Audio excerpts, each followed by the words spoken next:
Ibinenta ng sarili kong asawa sa utang na hindi ko ginawa. Sa isang iglap, ang 5 taon ng pagsasakripisyo ay naging abo. Habang siya'y nagpapakasasa sa karangyaan, kasama ang kanyang kabit, ako'y nilalamon ng 4 na sulok ng kwartong amoy desperasyon. "Pumirma ka na lang, Maya. Wala ka namang kwenta," bulong niya. Ngunit sa pagbagsak ng pinto, isang bagong lakas ang isinilang. Mula sa abo, ako'y muling babangon. Paano wawasakin ng isang inang sinaktan ang mundong binuo sa kasinungalingan? Ang tunog ng paghahabol sa bawat hininga, iyon ang gumising sa bawat himaymay ng aking pagkatao. Ang bawat pag-ubo ng aking anak na si Leo ay parang punyal na humihiwa sa aking dibdib. Isang tunog na mas masakit pa sa anumang sigaw. Sa loob ng 5 taon, kinabisado ko ang ritmo ng kanyang hirap. Ang banayad na sipol na nagiging halak, ang mabilis na pagtibok ng munti niyang puso sa ilalim ng aking palad. Asthma, isang salitang malamig at matalim. "Mama." Halos pabulong na tawag niya, ang mga matay ng lalaki sa takot. "Shh, anak. Nandito lang si Mama." Sagot ko. Pilit pinapakalma ang sariling tinig kahit ang loob ko'y nagwawala na. Ang nebulizer sa tabi ng kama ay umuugong, ngunit ang ulap ng gamot ay tila hindi sapat para buksan ang mga daanang isinasara sa kanyang munting baga. Kailangan namin ng mas mabisa. Kailangan namin ang gamot na pang-emergency. Kailangan namin ang pondo. Ang isip ko'y agad lumipad sa lumang aparador na amoy kahoy at nakaraan. Sa ilalim ng mga nakatuping kumot na minana ko pa kay inay, doon ko itinago ang aming sagradong sandata. Isang maliit na passbook ng bangko, ang Leo's Health Fund. Hindi iyon basta-basta libro. Bawat piso na nakasulat doon ay may katumbas na butil ng pawis, ng mga gabing puyat, sa paggawa ng kakanin para ibenta, ng mga tinipid na pamasahe dahil nilakad ko na lang. Iyon ang buhay ng anak ko na isinilid sa mga numero. Nagmamadali akong lumapit sa aparador. Ang mga kamay ay nanginginig. Inangat ko ang mga kumot. Ang pamilyar na bigat nito ay tila gumaan. Ngunit ang dapat sanang naroon, ang asul na pabalat ng passbook, ay wala. Isang malamig na kuryente ang gumapang sa aking mga braso. Wala. Hinalungkat ko ulit. Mas mabilis, mas desperado. Baka naipit lang. Baka nalagay ko sa ibang parte. Ngunit wala. Ang naroon lang ay ang blangkong espasyo, isang malamig at mapanuyang kawalan na sumasampal sa aking pag-aalala. Ang puso ko'y nagsimulang tumambol nang mas malakas pa sa ugong ng nebulizer. Nasaan na yon? Imposibleng mawala. Ako lang ang nakakaalam ng lugar na yon. Ako. At si Luis. Luis? Ang pangalan niya ay namutawi sa aking mga labi. Isang dasal na may halong pagdududa. Sinabi niya kasing itatago niya sa mas safe na lugar. Oo, iyon nga siguro. Dali-dali akong tumakbo patungo sa aming silid, sa parte ng aparador na para lamang sa kanya. Ang gulo ng aking mga damit ay kabaligtaran ng perpektong pagkakatupi ng kanyang mga poloaw. Ang amoy ng kanyang pabango ay humalo sa hangin. Isang halimuyak na dati nagpapakalma sa akin, ngunit ngayon ay parang sakal na humihigpit sa aking leeg. Sinimulan kong halongkatin ang kanyang mga gamit, isang bagay na hindi ko kailanman ginawa sa loob ng 5 taon. Pakiramdam ko'y isa akong magnanakaw sa sarili kong pamamahay. Ang mga kamay ko'y gumapang sa ilalim ng kanyang mga damit, sa likod ng mga kahon ng sapatos, sa bawat sulok na posibleng pagtaguan, ngunit wala pa rin. Ang bawat segundong lumilipas ay isa na namang hiningang ninanakaw mula kay Leo. "Nasaan ka na ba?" Bulong ko sa hangin. Ang tinig ay basag na.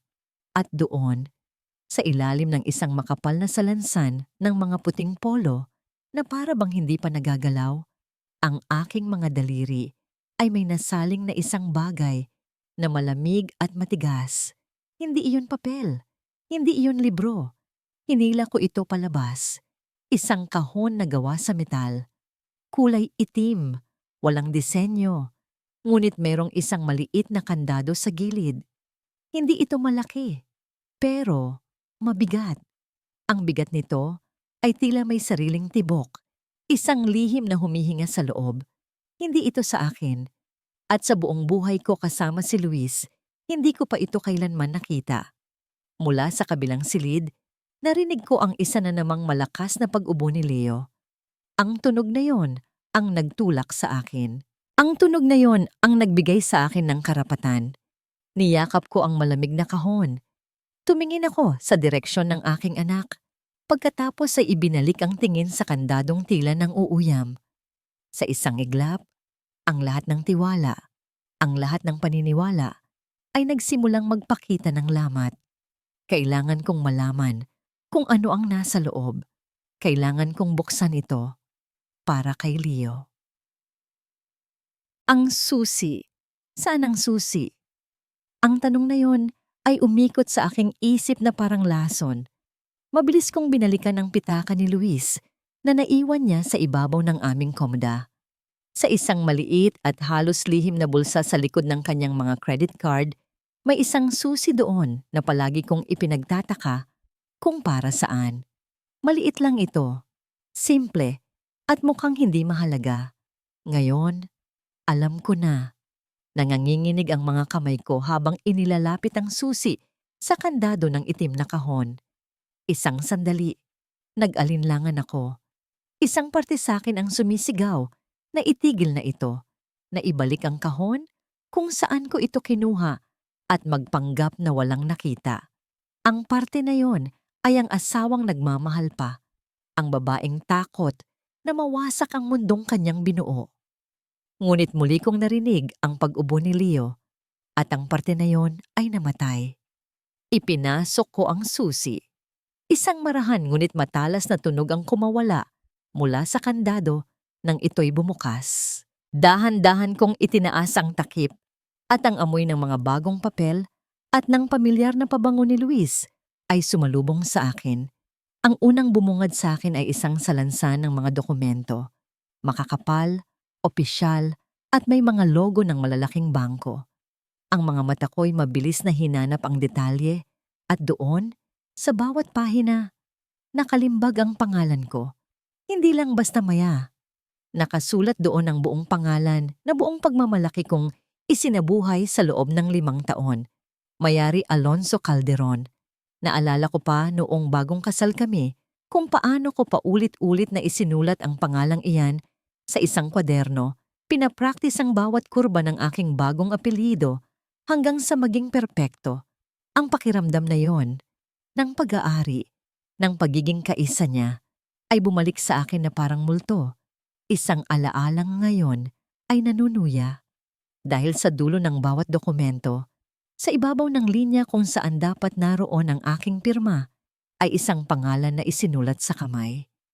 Kamukha ng sa akin, pero hindi akin. Malamig, peke. At sa tabi ng mga pekeng pirma na iyon ay mga numerong hindi kayang unawain ng aking isip. Mga utang, 10 milyon, 20 milyon. Ang mga zero ay sumasayaw sa aking paningin, mga itim na butas na humihigop sa lahat ng aking pinaghirapan. Sa ilalim ng mga loan agreement, mayroon pang iba. Mga resibo, isang resibo para sa down payment ng isang mamahaling kotse na hindi ko pa nasasakyan. Mga bill mula sa mga hotel sa Tagaytay at Batangas para sa mga business trip na hindi ko alam kung nangyari. Mga singil sa credit card para sa mga alahas at mga hapunan sa mga restaurant na ang pangalan pa lang ay hindi ko na mabigkas. Bawat piraso ng papel ay isang sampal, isang patunay ng isang buhay na ipinagkait sa akin habang ako'y nagbibilang ng barya sa aming kusina. Nanginig ang aking mga labi. Ang hangin sa silid ay tila numipis at nahirapan akong huminga na para bang ako si Leo. Itinulak ko ang mga resibo at ang aking mga daliri ay sumayad sa 2 pang bagay sa ilalim ng kahon. Ang una ay isang titulo ng isang condominium unit sa Bonifacio Global City, isang lugar na sa panaginip lang namin napupuntahan. At ang pangalawa, ang huli, ang pinakamasakit sa lahat, ang asul na passbook, ang Leo's Health Fund, isang hibla ng desperadong pag-asa ang kumapit sa akin. Baka narito lang, baka inilipat lang niya. Pinuksan ko ito ng buong panginginig. Ang mga pahina ay puno ng aking sulat kamay, mga petsa ng bawat hulog, gaano man kaliit. At sa huling pahina, may isang transaksyon lang na nakalimbag mula sa makina ng bangko. Isang malaking withdrawal. Ang petsa ay noong nakaraang buwan lang. At ang natitirang balanse, remaining balance, 157 pesos and 35 centavos. Ang mga papel ay nalaglag mula sa aking mga kamay, kumalat sa sahig na parang mga tuyong dahon. Hindi ako sumigaw. Hindi ako umiyak. Wala. Ang tanging naramdaman ko ay isang matinding panlalamig na gumapang mula sa aking mga paa hanggang sa aking batok. Ang buong mundo ko ay gumuho, ngunit ginawa niya iyon nang walang anumang ingay. Ang tanging tunog sa aking paligid ay ang sarili kong paghinga at ang patuloy na pag-ubo ng aking anak mula sa kabilang silid, isang paalala sa kung ano ang tunay na ninakaw sa amin. Kasabay ng pagbagsak ng aking pag-asa, bumukas ang pinto ng aming bahay. Grabe, nakakapagod ang traffic, pero sulit ang ganda ng nabili kong sapatos. Ang masayang tinig ni Estrella, ang aking biyenan. Sabi ko naman sa'yo, ma, deserve mo yan. Ang boses ni Luis, ang boses na dati musika sa aking pandinig, ngayon ay tunog ng pagtataksil. Sila'y pumasok, kapwa may dalang mga paper bag mula sa mamahaling department store. Ang kanilang mga tawa ay pumupuno sa maliit na espasyo ng aming sala. Ngunit ang kanilang kasiyahan ay biglang naputol nang makita nila ako. Nakaupo sa sahig, napapalibutan ng mga piraso ng kanilang kasinungalingan. Ang ngiti sa kanilang mga labi ay dahan-dahang naglaho, napalitan ng gulat, pagkatapos ay ng isang malamig na pagkalkula. Ang katahimikan ay bumalot sa amin, mas mabigat at mas nakakabingi kaysa sa anumang sigaw. Tumingin sa akin si Luis, hindi nang may pag-aalala, kundi nang may iritasyon. Ang kanyang mga mata ay madilim at walang emosyon. Maya, anong ginagawa mo? Tanong ni Samia Parhala mo. Ang bawat salita ay matigas at walang bahid ng pagmamahal. Ang mga mata ko'y nanatiling nakatitig sa kanya. Naghahanap ng kahit isang bahid ng pagsisisi, ng kahit katiting na pag-aalala. Ngunit wala. Ang nakita ko lang ay ang unti-unting paglamig ng kanyang ekspresyon na para bang ako ang nakagawa ng kasalanan. Luis, ulit ko, ang bawat pantig ay nanginginig. Ang pera ni Leo. Isang malakas na pagsara ng pinto ang yumanig sa buong bahay, pinuto lang anumang sasabihin ko pa. Mabilis siyang kumilos, hindi para aluin ako, kundi para harangan ang daan, para ikulong ang katotohanan sa loob ng 4 na sulok na ito. Bakit mo pinapakialaman ang mga gamit ko? Anya, ang boses ay matigas at may diin. Ang tanong ay hindi nagtatanong, kundi nag-aakusa. Bigla, ako ang naging kontrabida sa sarili kong trahedya. Bago pa man ako makasagot, humakbang pasulong si Estrella. Hindi siya sa akin tumingin, kundi kay Luis. Ang kanyang mga mata, na dati puno ng pilit na pangiti sa tuwing kaharap ako, ngayon ay puno ng pagkasuklam. Luis, anak, wika niya. Ang boses ay malumanay, ngunit may kamandag. Sinabi ko na sa'yo, hindi mo maaaring pagkatiwalaan ang isang taga-baryo. Taga-baryo. Probinsyana. Ang mga salitang paulit-ulit niyang ipinaramdam sa akin sa loob ng 5 taon sa likod ng mga matatamis na salita ay sa wakas lumabas na rin. Ang bawat luto ko na kakaiba ang timpla.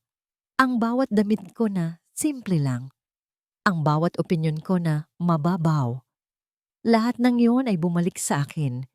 Isang sampal na mas masakit pa sa pisikal. Napapalibutan na ako. Walang kakampi. Ma, tama na, sabi ni Luis, ngunit hindi para ipagtanggol ako. Para kontrolin ang sitwasyon. Humarap siyang muli sa akin. Ang kanyang muka ay isang maskara ng pagkasawa. Gusto mong malaman ang totoo, Maya? Sige. Huminga siya ng malalim na para bang siya ang biktima. Investment ang mga yan.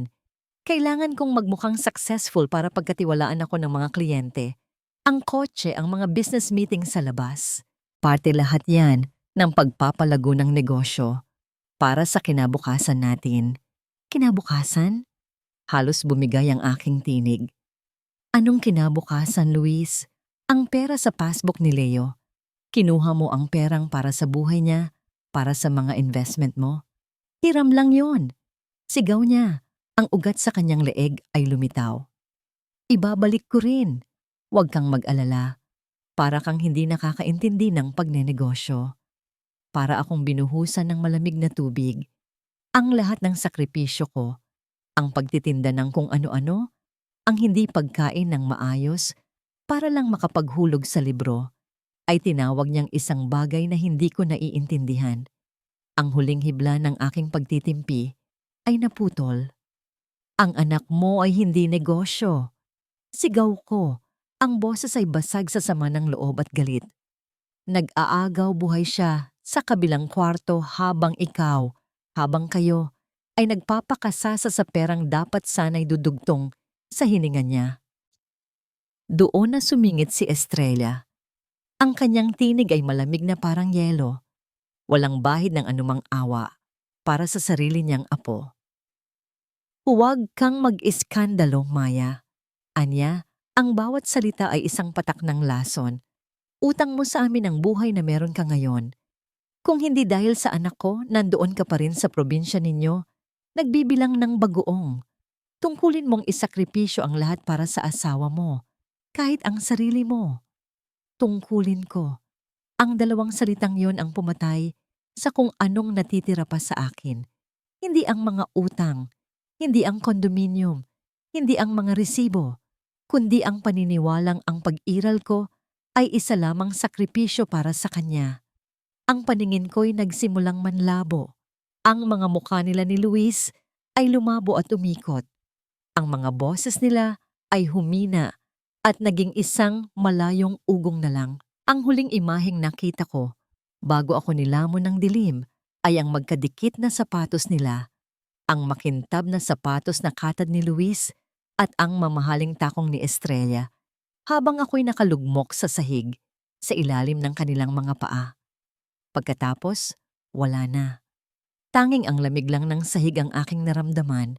Ang unang nagbalik sa aking kamalayan ay ang lamig. Ang matigas at walang awang lamig ng sahig na gumising sa bawat himaymay ng aking nananakit na katawan. Pagkatapos, ang tunog. Ang hirap na paghinga ni Leo. Mas malalim at mas mabigat kaysa kanina.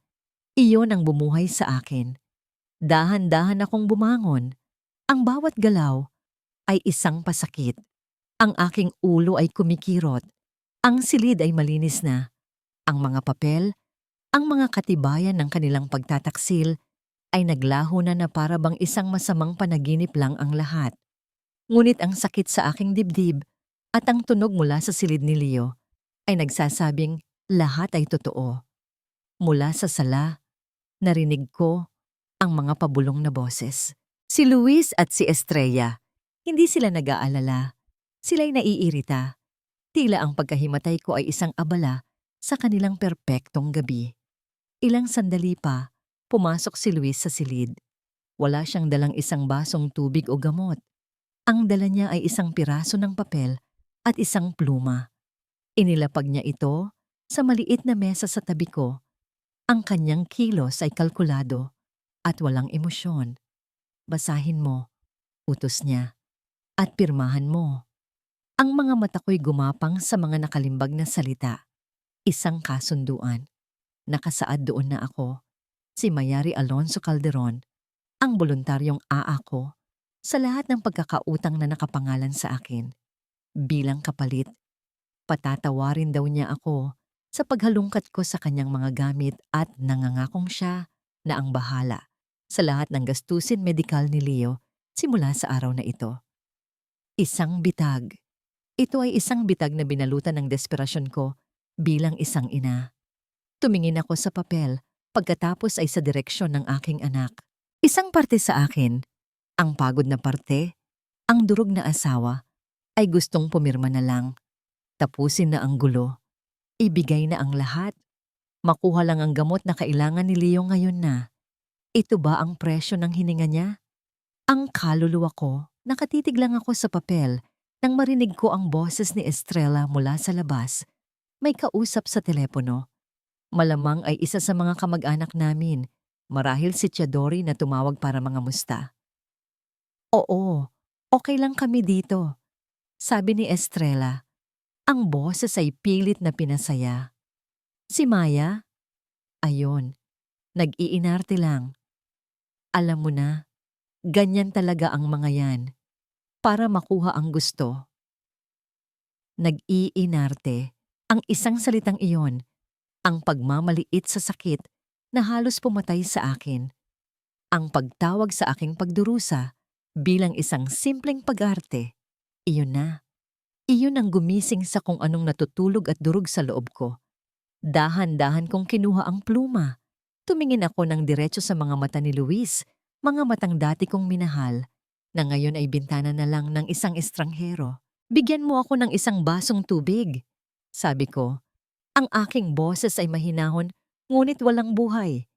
Nauuhaw ako. Nagulat siya sa aking kalmadong tugon. Tumango siya. Marahil ay iniisip na nakuha na niya ang gusto niya at lumabas para kumuha ng tubig. Sa sandaling iyon na mag-isa ako, hindi ako nag-isip.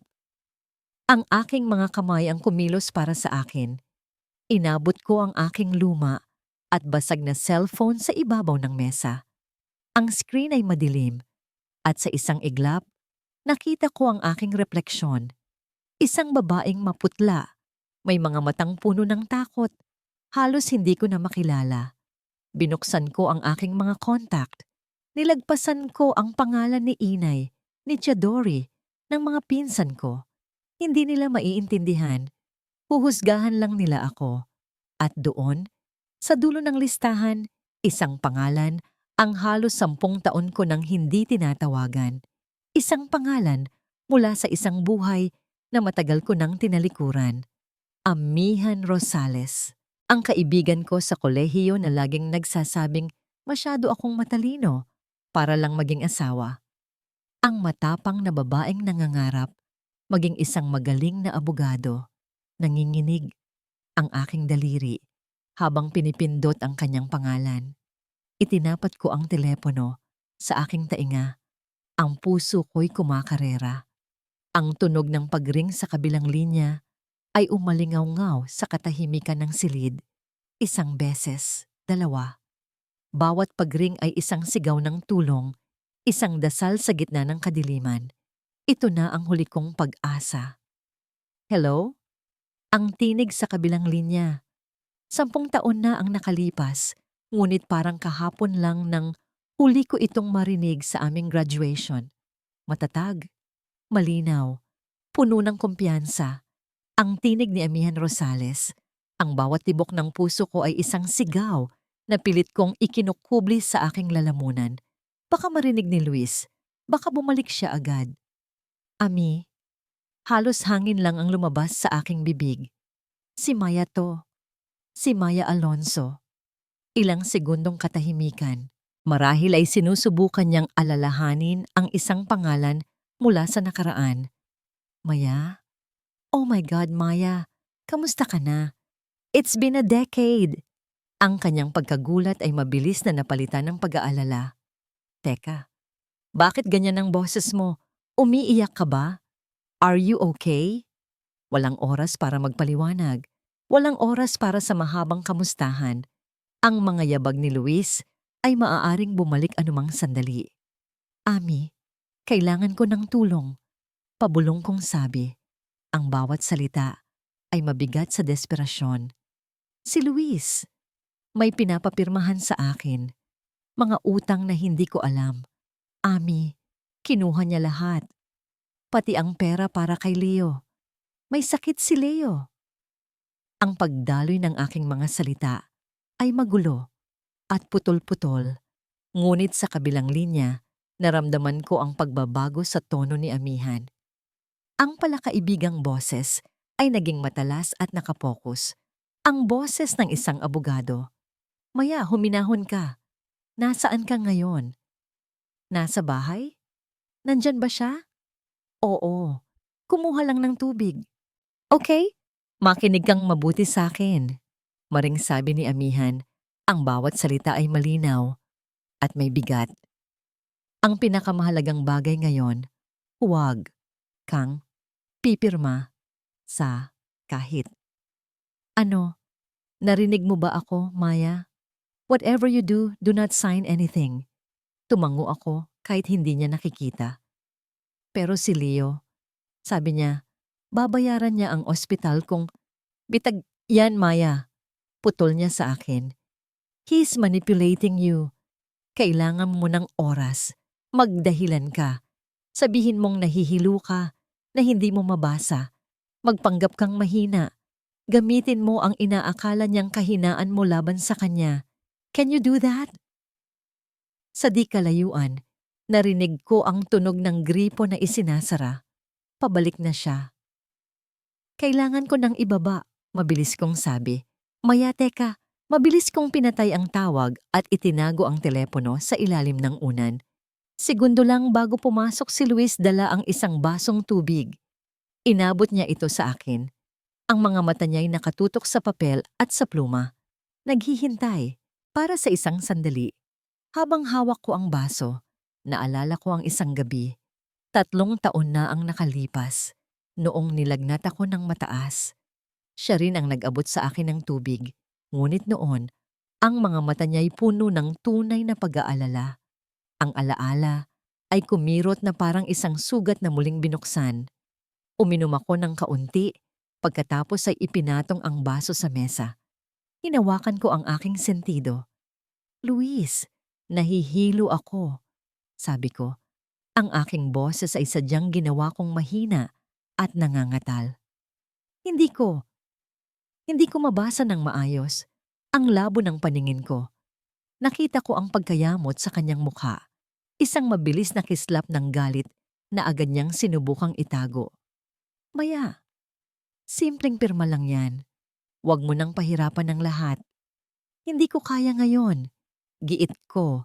Ipinikit ang aking mga mata. Bukas na lang. Please. Masama talaga ang pakiramdam ko. Baka magkamali pa ako ng pirma. Tinitigan niya ako ng matagal.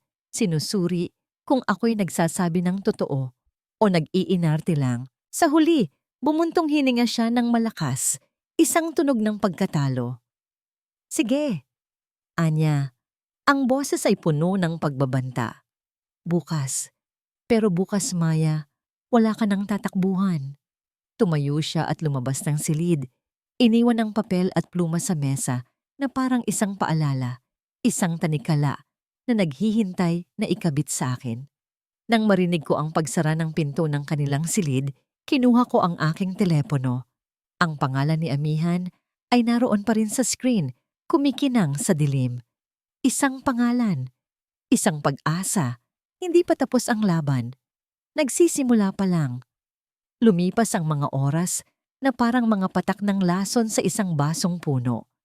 Bawat pag-ubo ni Leo ay isang paalala sa ultimatum ni Luis. Bukas, wala ka nang tatakbuhan.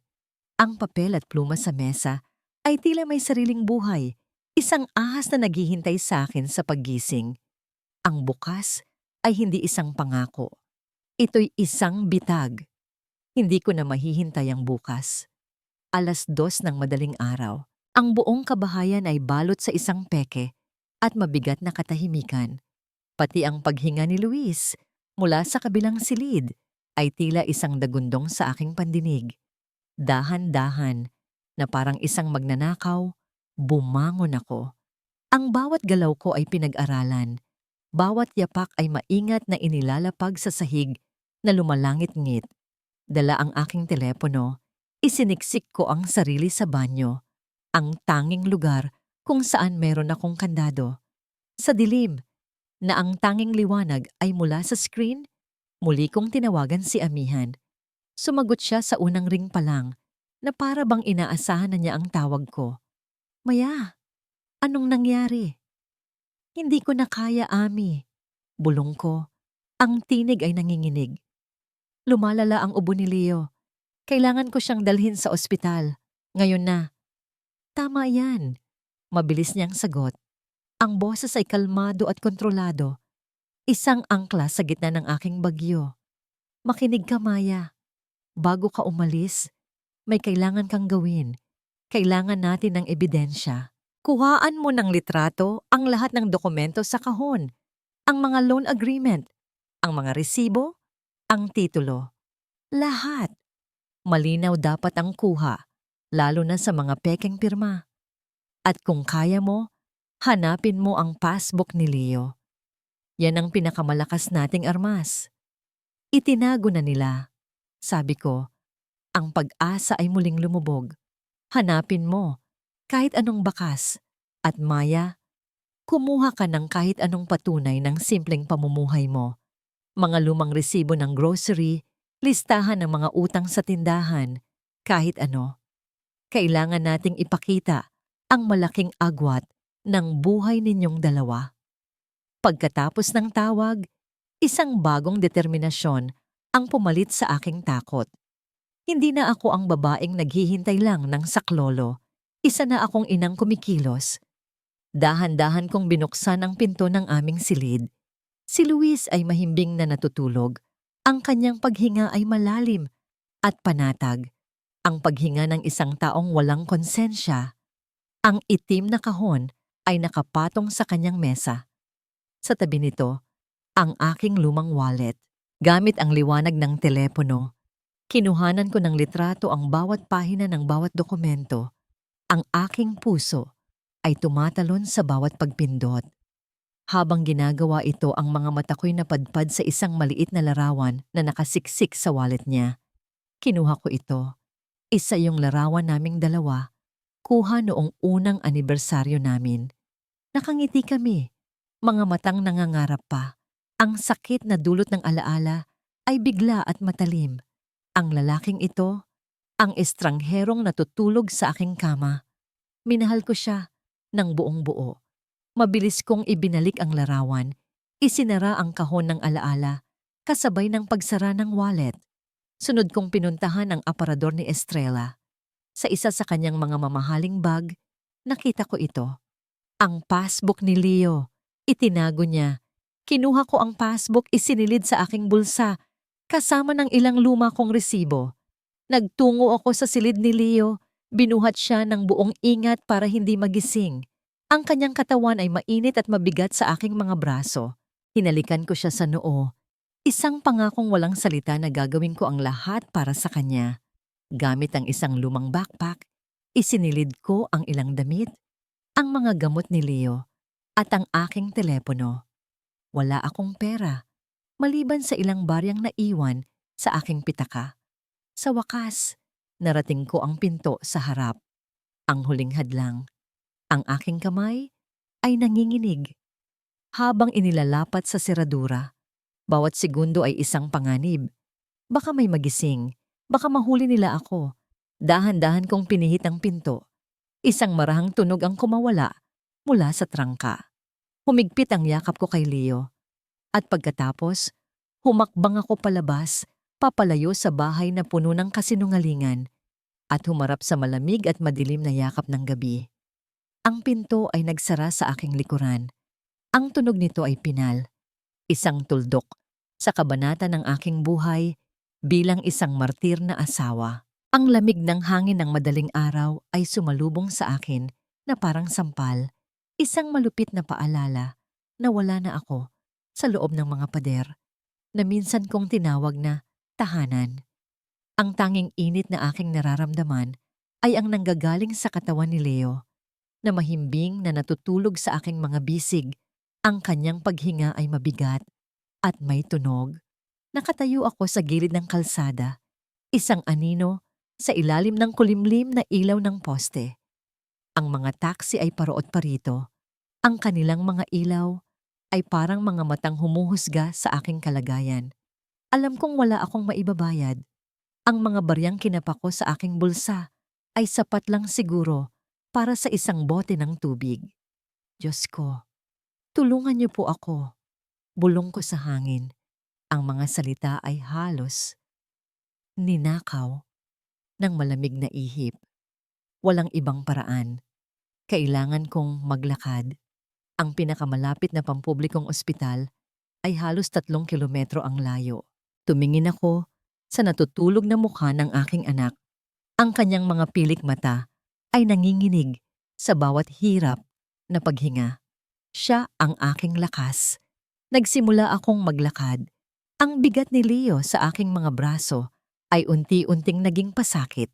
Isang matamis na pasakit na titiisin ko ng paulit-ulit para sa kanya. Ang bawat hakbang sa magaspang na semento ay isang panata.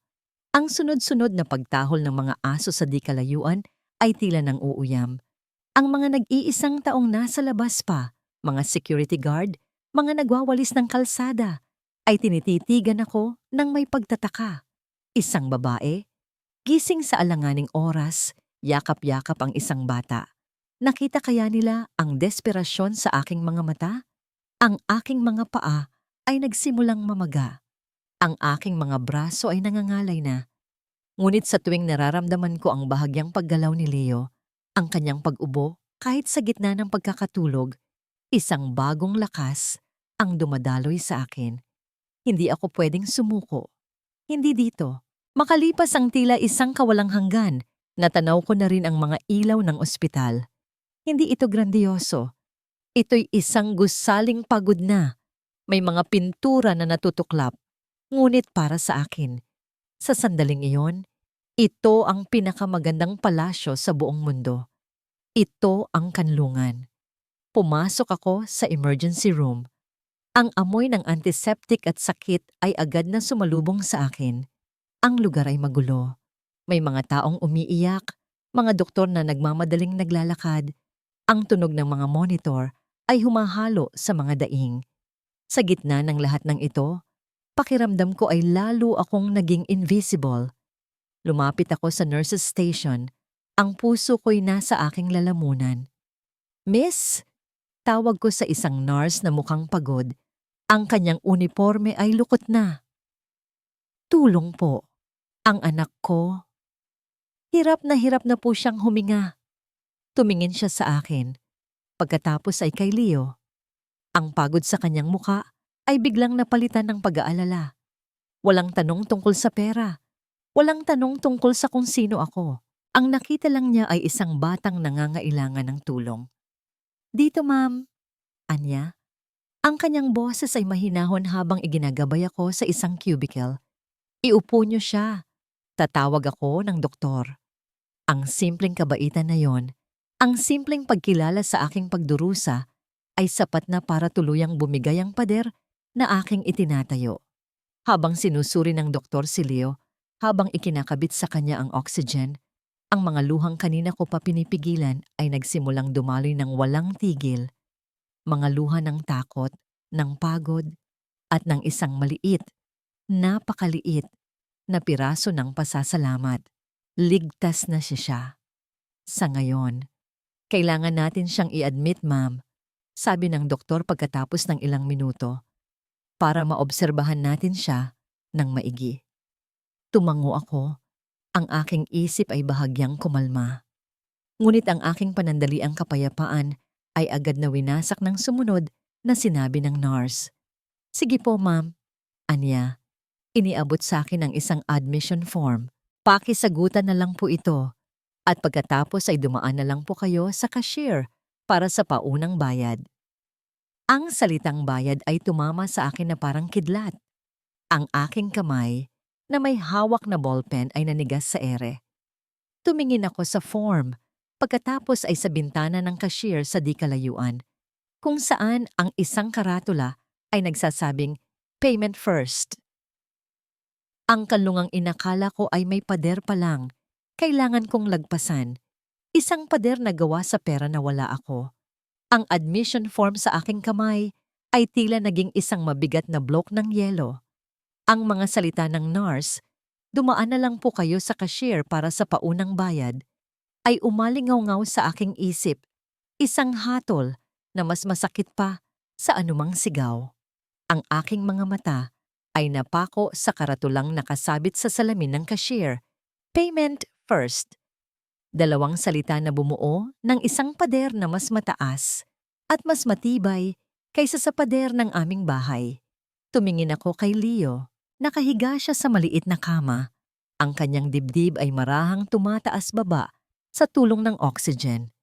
Ang bawat hininga niya, na ngayon ay mas kalmado na, ay may katumbas na halaga na wala sa akin. Ang unang pumasok sa isip ko, ang unang duwag na bulong ng aking nakaraan ay ang pangalan ni Luis. Isang tawag lang, isang pakiusap. Alam kong kung gagawin ko yon, darating siya. Ngunit alam ko rin ang kapalit. Ang pagdating niya ay hindi tulong, ito'y pag-angkin. Gagamitin niya ang sitwasyong ito para isakal sa akin ang papel na kailangan niyang papirmahan. Ibabalik niya ako sa hawla at sa pagkakataong ito, mas hihigpitan niya ang kandado. Hindi na muli. Pinunasan ko ang aking mga luha gamit ang likod ng aking kamay. Kinuha ko ang aking telepono. Mayroon lang akong isang tawag na kailangan kong gawin. "Ami," sabi ko nang sagutin niya ang tawag. Ang boses ko'y desperado. "Nasa ospital na kami, pero kailangan kong magbayad ng deposit." Wala ako ni isang kusing. Sa kabilang linya, narinig ko ang kanyang malalim na paghinga. "Okay, Maya, kalma. Pampublikong ospital yan, tama?" "Oo." "Mayroon silang social services office. Ang kailangan mong gawin ay pumunta doon. Maging tapat ka. Sabihin mo ang lahat. Na iniwan ka ng asawa mo, na wala kang mapagkukunan ng pera, na nag-aagaw buhay ang anak mo. Huwag kang mahiya, Maya.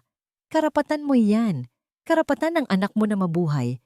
Lumaban ka para dyan." Laban. Isang salitang halos nakalimutan ko na ang kahulugan. Sumunod ako sa kanyang sinabi. Ang Medical Social Services Office ay nasa dulo ng isang mahabang pasilyo. Ang pila ay puno ng mga mukhang pagod at nag-aalala. Mga taong katulad ko na kumakapit sa huling hibla ng pag-asa. Ang bawat isa ay may dalang kwento ng kahirapan. Ang amoy, sa silid na yon, ay pinaghalong amoy ng pawis, papel at desperasyon. Nang ako na ang nasa harap ng bintana, isang babaeng may salamin at walang emosyon ang tumingin sa akin. "Anong kailangan natin, Nay?" tanong niya. Ang kanyang boses ay pagod na sa pakikinig sa daan-daang kwentong katulad ng sa akin. Sa sandaling iyon, lahat ng hiya sa mundo ay bumalot sa akin. Ang pag-amin na ako'y bigo, na ako'y walang-wala, sa harap ng isang estranghero ay isa sa pinakamahirap na bagay na aking ginawa. Ngunit tiningnan ko ang imahe ni Leo sa aking isip, at ang hiya ay napalitan ng tapang ng isang ina. "Ang anak ko po, si Leo, naka-admit po sa ER." Nagsimula ako, ang boses ko'y nanginginig. "May asthma po siya. Sabi po ng doktor, kailangan siyang ma-confine. Pero wala po akong pambayad ng deposit. Iniwan po kami ng asawa ko. Kinuha niya po ang lahat." Ang aking mga salita ay simple at hubad sa anumang arte. Tinitigan ako ng social worker. Sa isang iglap, nakita ko ang pagbabago sa kanyang mga mata. Ang pagod ay napalitan ng isang bagay na mas malambot. Marahil ay nakita niya ang katotohanan. O marahil, isa rin siyang ina. Kumuha siya ng isang form. Hindi ito ang admission form, iba ito. "Okay, Nay. Sagutan mo ito, Anya." Isang promissory note. Isang pangako na babayaran mo ang ospital kapag kaya mo na. Ipapakita mo ito sa cashier. Tatanggapin nila yan. Ang mga salitang tatanggapin nila yan ay parang musika sa aking pandinig. Nanginginig kong sinulatan ng papel. Ang aking pirma ay hindi na ang pekeng pirma sa mga utang ni Luis. Ito'y tunay. Ito'y akin. Bumalik ako sa ER na dala ang papel na para bang isa itong tropeo. Tahimik kong iniabot ito sa cashier. Tiningnan niya ito. Pagkatapos ay ako at tumango lang siya. Ganoon lang. Ang pader na akala ko'y hindi ko kayang akyatin ay nagkaroon pala ng isang maliit na pinto. Naupo ako sa isang upuang plastik sa tabi ng kama ni Leo. Ang tunog ng heart monitor na nagpapakita ng kanyang matatag na tibok ng puso ang pinakamagandang awit na aking narinig. Nakaligtas kami sa gabing ito. Ako, sa sarili kong paraan, ang nagligtas sa amin. Isang pagod na pagod, ngunit matatag na pakiramdam ang dumaloy sa akin. Habang pinagmamasdan ko ang payapang mukha ng aking natutulog na anak, biglang umilaw ang screen ng aking telepono. Isang mensahe. Mula sa isang numerong alam na alam ko. Mula kay Luis. Binuksan ko ito. Ang mensahe ay maikli, malamig, at puno ng pagbabanta. Alam ko kung nasaan kayo. Hindi ka makapagtatago. Ang mga salita sa screen ng telepono ay hindi lang tinta. Ang mga ito'y lason na nadahan-dahang gumapang sa aking mga ugat. Pinapalamig ang dugo na kanina lang ay nagsisimula ng uminit dahil sa pag-asa. Alam ko kung nasaan kayo. Ang bawat salita ay isang digital na tanikala. Isang paalala na ang hawla ay mas malawak kaysa sa inaakala ko. Ang una kong naging reaksyon ay takot. Isang primal na takot na nag-ugat sa 5 taon ng pagsunod. Ang aking kamay ay agad na dumapo sa dibdib ni Leo na para bang ang simpleng pagdantay na yon ay makapagtatago sa kanya mula sa mga matang hindi ko nakikita, ngunit alam kong nanonood. Ang ospital na kanina'y kanlungan ay biglang naging isang kulungan na gawa sa salamin kung saan ang bawat sulok ay lantad. Muli kong pinindot ang pangalan ni Amihan. Sinundan ka ba niya? Iyon agad ang tanong niya. Walang paligoy-ligoy. Hindi ko alam. Sagot ko. Pilit pinapanatili ang hina ng aking boses. Pero nag-text siya, Ami. Alam niyang nandito kami. Okay, kalma. Sabi niya. Kahit naririnig ko ang pag-aalala sa kanyang tono. Maaring isa lang yung pambobola, Maya. Baka hinuhulaan lang niya kung nasaan ka. Ngunit hindi tayo pwedeng maging kampante. Makinig ka. Huwag kang aalis diyan. Huwag kang makikipag-usap sa kanya kung sakaling dumating siya ng mag-isa. Sabihin mong masama ang pakiramdam mo at kailangan mong tawagan ang doktor mo. Ako ang doktor mo. Naintindihan mo? Oo, sagot ko. Papunta na ako diyan, dagdag niya. Huwag kang matakot. Hindi ka nag-iisa. Ang mga salitang iyon, hindi ka nag-iisa, ay naging isang kalasag. Ngunit habang naghihintay, bawat anino sa pasilyo, bawat tunog ng sapatos na papalapit, ay nagpapatindig ng aking mga balahibo. Ang mahinang ugong ng mga ilaw sa pasilyo ay tila mga bulong na nagbabanta. Ang oras ay gumapang ng napakabagal.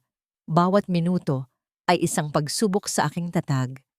At pagkatapos, nakita ko siya. Nakatayo siya sa dulo ng pasilyo. Hindi humihingal. Hindi mukhang galit. Si Luis. Nakasuot siya ng malinis na polo. Ang kanyang buhok ay maayos na nakasuklay. At ang amoy ng kanyang mamahaling pabango ay tila isang insulto sa amoy ng gamot at kahirapan sa loob ng ospital. Naglakad siya papalapit. Ang kanyang mga sapatos na katad ay hindi gumagawa ng ingay sa sahig na linoleum.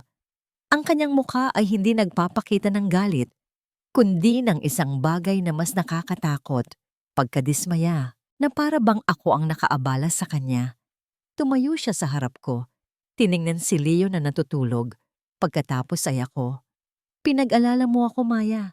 Anya, Ang kanyang boses ay malumanay, ngunit ang lamig nito ay tumatagos hanggang sa buto. Tawag ako ng tawag, hindi mo sinasagot. Hindi ako nagsalita. Naalala ko ang sinabi ni amihan. Nalaman ko na lang sa social worker na pumirma ka raw ng promissory note. Pagpapatuloy niya at doon, gumuho ang aking depensa. Paano niya nalaman? Gaano kalawak ang kanyang koneksyon? Hindi mo kailangang gawin yan. Nakakahiya. Nandito naman ako. Inilabas niya mula sa kanyang coat pocket ang parehong papel na iniwan niya sa bahay. Ang kasunduan. Inilapag niya ito sa maliit na espasyo sa tabi ko, kasama ang parehong pluma. Pirmahan mo na to, Maya, aniya. Ang kanyang boses ay hindi na nag-uutos, kundi nakikiusap na may halong pagbabanta. Ako na ang bahala sa lahat. Babayaran ko ang buong bill ng ospital. Cash. Ililipat ko kayo sa isang private suite. Ang pinakamagaling na mga doktor ang titingin kay Leo. Ang kailangan mo lang gawin ay pirmahan yan. Ang alok ay isang matamis na lason.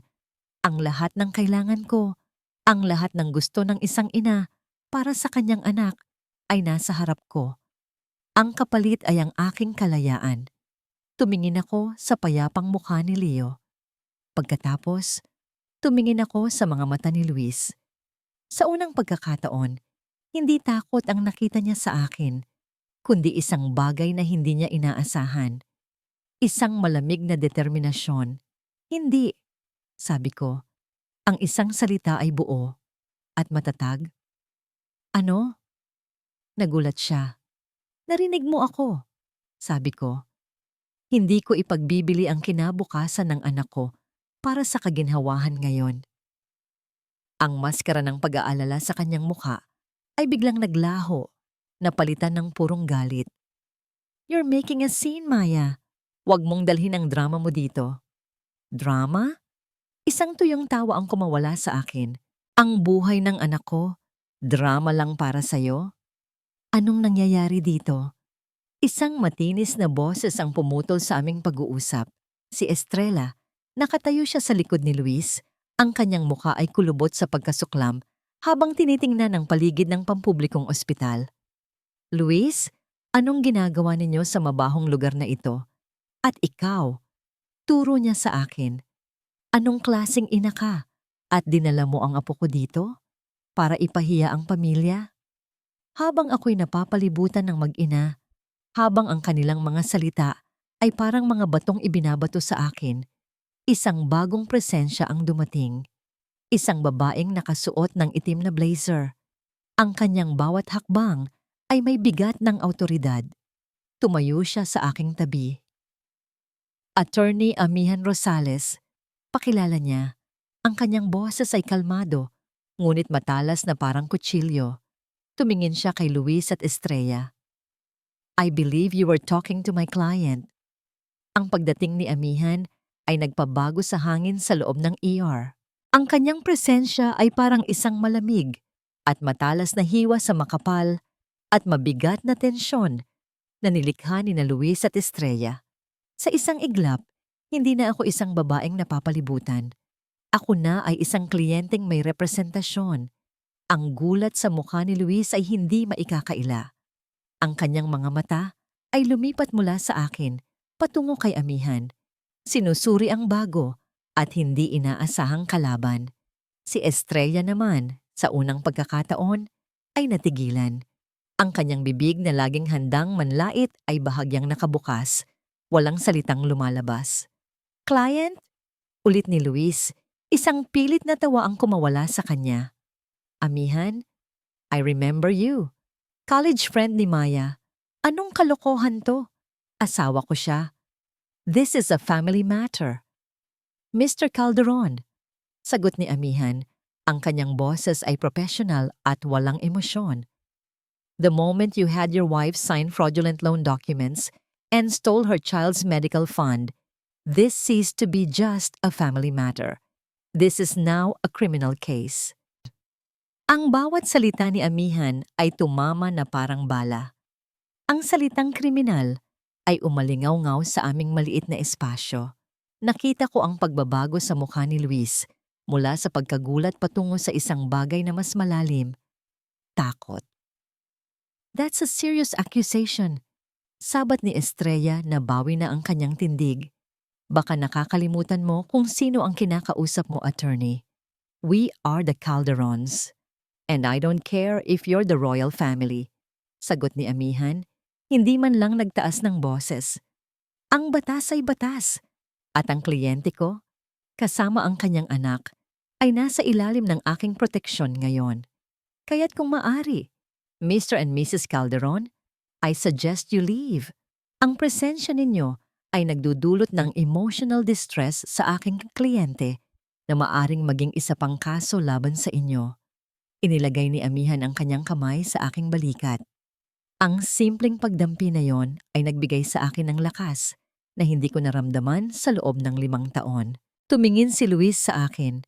Ang kanyang mga mata ay nag-aapoy sa galit na hindi niya maipakita. Ang kanyang mga kamay ay nakakuyom sa kanyang gilid. Maya, Enya, ang kanyang boses ay isang pabulong na may halong pagbabanta. Hindi mo alam ang ginagawa mo. Pagkatapos, tumalikod siya. Hinila niya ang kanyang ina na halatang gustong-gusto pang mag-iwan ng mga huling salita ng panlalait. Habang sila'y papalayo, ang kanilang anino ay tila humaba at kumupas sa malamlam na ilaw ng pasilyo. Nag-iwan ng isang katahimikang mas nakakabingi kaysa sa kanilang mga sigaw.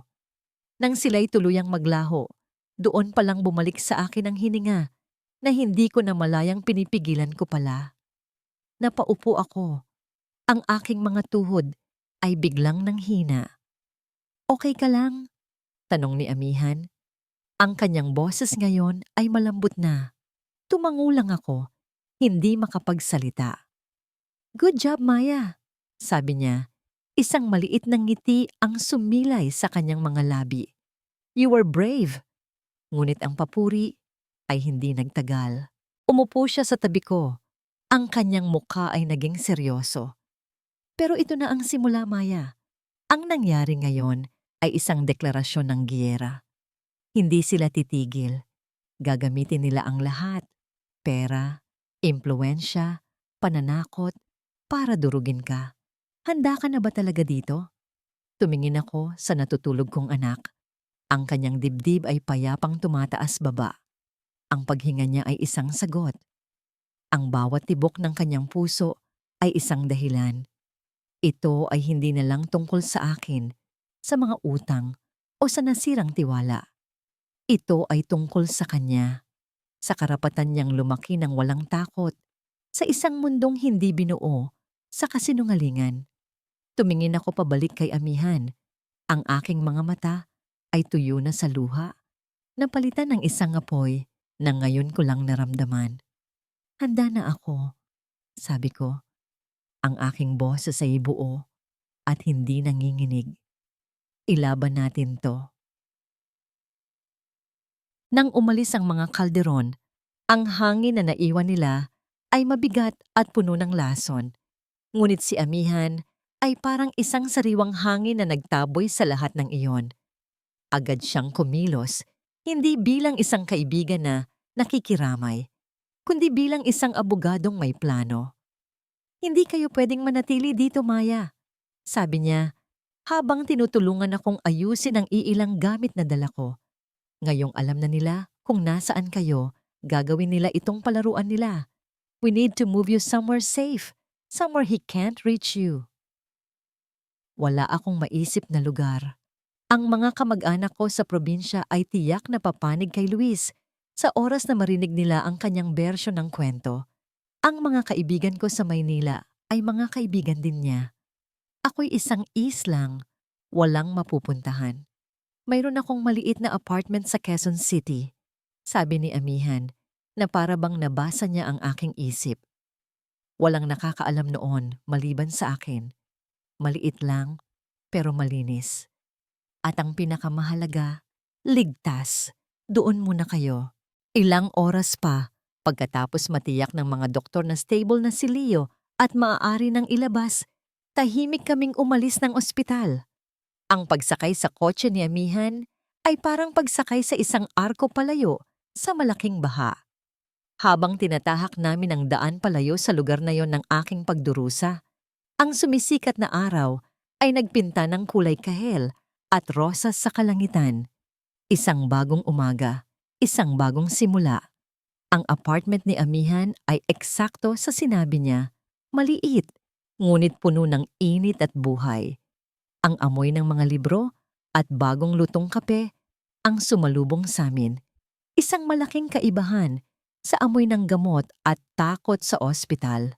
Inihiga ko si Leo sa maliit na kama sa kwarto at sa unang pagkakataon, sa loob ng 24 na oras, nakita ko siyang natulog ng walang hirap. Ang kanyang paghinga ay malalim at payapa. Sa maliit na sala, habang umiinom kami ng kape, inilatag ni Amihan ang lahat. Ang kanyang mesa ay naging aming war room. Okay, Maya. Ito ang mga unang hakbang natin. Anya, ang kanyang boses ay seryoso. Una, kailangan nating mag-file ng petition for a Temporary Protection Order or TPO. Ito'y isang court order na legal na magbabawal kay Luis na lumapit sa'yo o kay Leo o kahit natawagan o i-text ka. Bibigyan tayo nito ng espasyo para makagalaw. Tumango ako. Sinusubukang isip-sipin ang lahat. Pangalawa, yung mga litratong kinuha mo, ipadala mo lahat sa akin ngayon din. Gagamitin natin yan. Kasama ang passbook ni Leo at ang mga resibo mo para patunayan ang economic abuse. Pangatlo, ihahanda ko na ang mga kasong isasampa natin. Falsification of documents at estafa. Malalaking kaso ito, Maya, mahabang laban. Habang nagsasalita siya, inilabas ko mula sa aking bulsa ang mga ebidensya. Ang passbook na may halos wala ng laman at ang mga luma at lukot na resibo. Inilatag ko ang mga ito sa mesa, ang mga piraso ng papel na yon, na dating simbolo ng aking sakripisyo, ngayon ay mga sandata na. Sa gitna ng aming pag-uusap, isang maliit na boses ang aming narinig mula sa kwarto. Mama, nagkatinginan kami ni Amihan bago ako nagmamadaling pumasok. Si Leo ay gising na, nakaupo sa kama, kinukusot ang kanyang mga mata. Tiningnan niya ang paligid, ang bagong silid, ngunit nang makita niya ako, isang matamis na ngiti ang sumilay sa kanyang mga labi. Mama, ang ganda ng bintana dito, sabi niya. Itinuturo ang sikat ng araw na tumatagos sa salamin. Mas maliwanag kaysa sa bahay. Ang simpleng salita ng aking anak. Ang kanyang pagtanggap sa liwanag. Iyon na. Iyon ang huling patunay na kailangan ko. Hindi ako lumalaban para wasakin ang madilim na nakaraan. Lumalaban ako para sa isang maliwanag na kinabukasan para sa kanya. Bumalik ako sa sala. Isang bagong determinasyon ang nag-aalab sa aking dibdib. Naupo ako sa tapat ni Amihan. Gawin na natin, sabi ko. Tumango si Amihan. Isang ngiti ng paghanga ang nasa kanyang mukha. Binuksan niya ang kanyang laptop. Habang pinapanood ko siyang mag-type, ang mga daliri niya'y mabilis na gumagalaw sa keyboard. May isang pakiramdam ng kapangyarihan ang dumaloy sa akin. Hindi na ako biktima. Isa na akong mandirigma. Ilang minuto pa, tumigil siya sa pag-type at tumingin sa akin. Okay, anya, huminga ng malalim. The petition for the TPO has been electronically filed. Aasahan nating matatanggap nila ang service of summons bukas ng umaga. Opisyal nang nagsimula ang giyera, Maya. Ang unang araw sa apartment ni Amihan ay isang hininga ng kapayapaan sa gitna ng digmaan. Si Leo, na masigla na ulit, ay masayang naglalaro sa sahig gamit ang ilang lumang laruan na nakita ni Amihan sa kanyang baul. Ang sikat ng araw ay malayang pumapasok sa bintana. Walang anino ni na Luis o estrella na humaharang dito. Sa unang pagkakataon, sa loob ng napakatagal na panahon, nakaramdam ako ng gaan. Ngunit ang kapayapaan ay isang marupok na bagay. Kinabukasan, Habang naghahanda kami ng almusal, tumunog ang telepono ni Amihan. Isang tawag mula sa kanyang opisina. Habang nakikipag-usap siya, nakita ko ang pagbabago sa kanyang mukha. Ang kanyang mga kilay ay nagsalubong at ang kanyang mga labi ay naging isang manipis na linya. Pagkatapos niyang ibaba ang tawag, humarap siya sa akin. Tumawag ang abogado ng mga Calderon, sabi niya.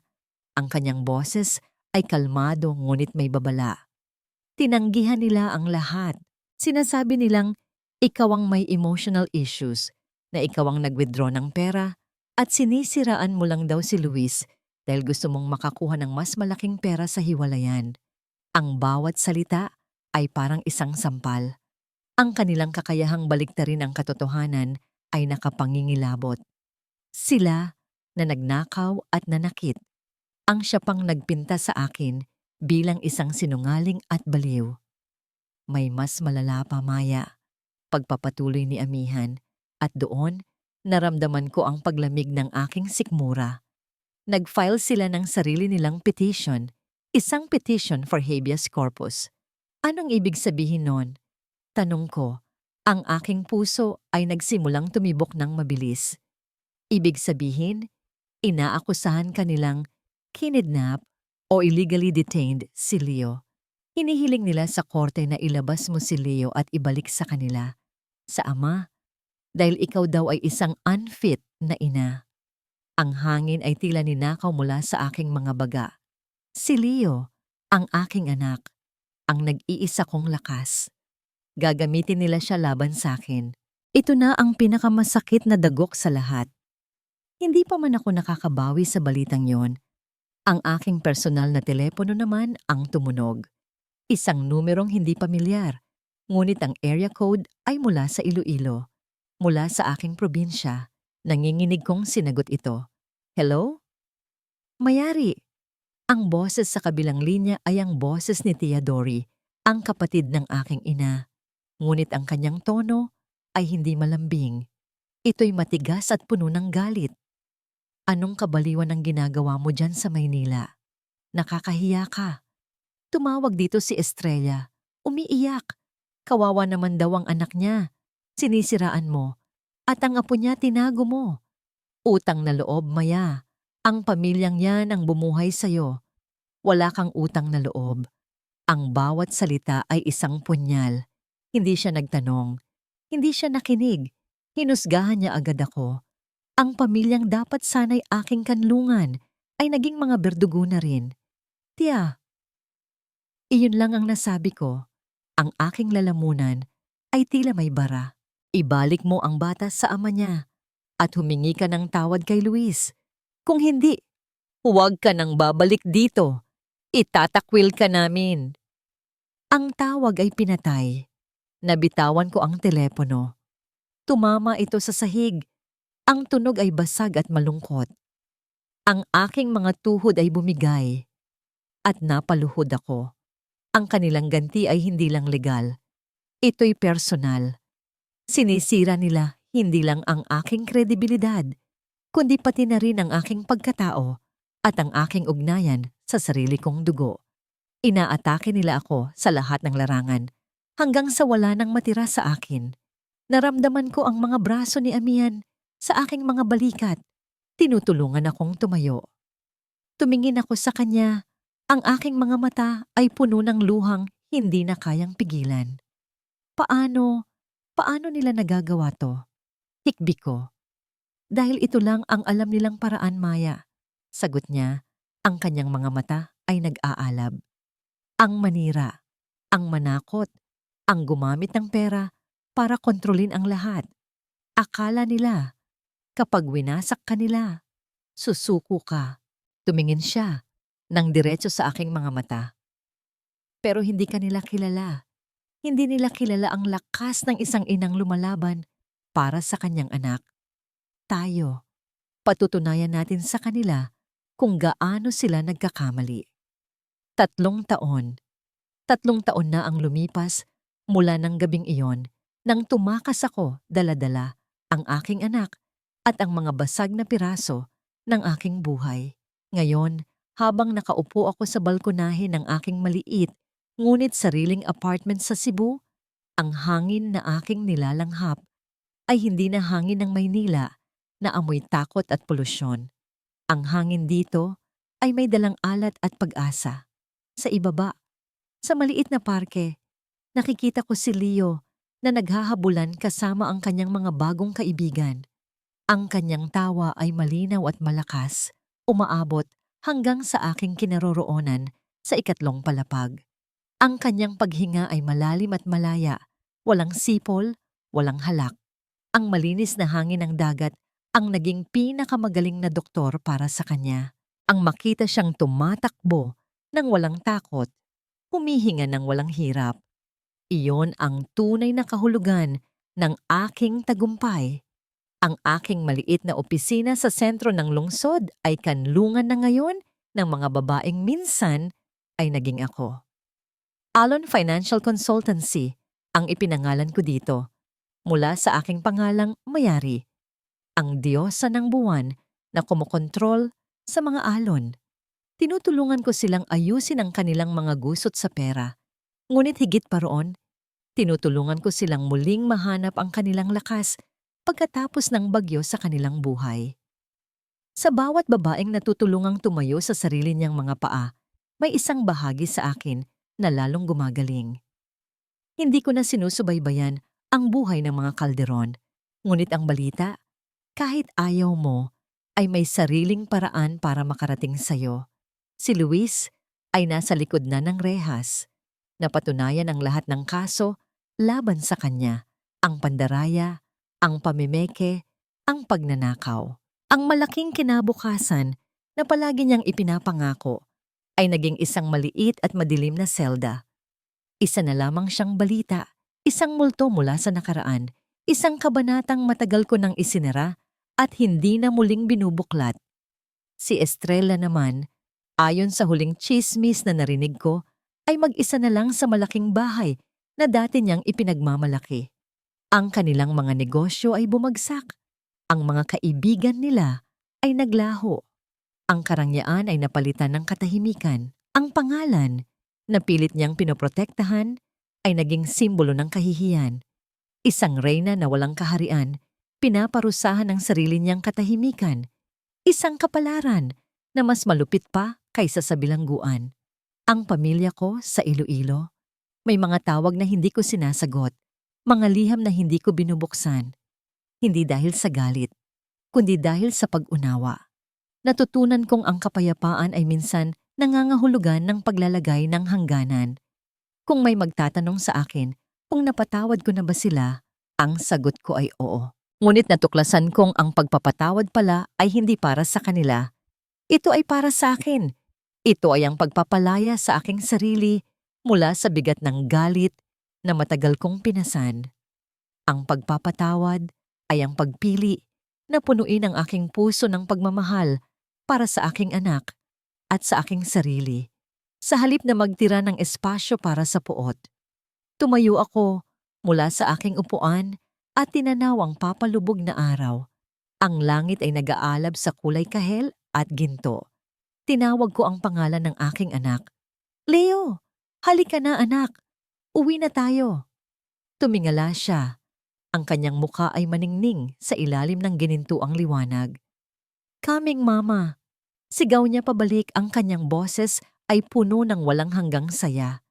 Habang pinagmamasdan ko siyang tumatakbo papalapit, isang ngiti ang sumilay sa aking mga labi. Ang daan ay hindi naging madali. May mga gabing umiyak ako hanggang sa wala ng luhang lumabas.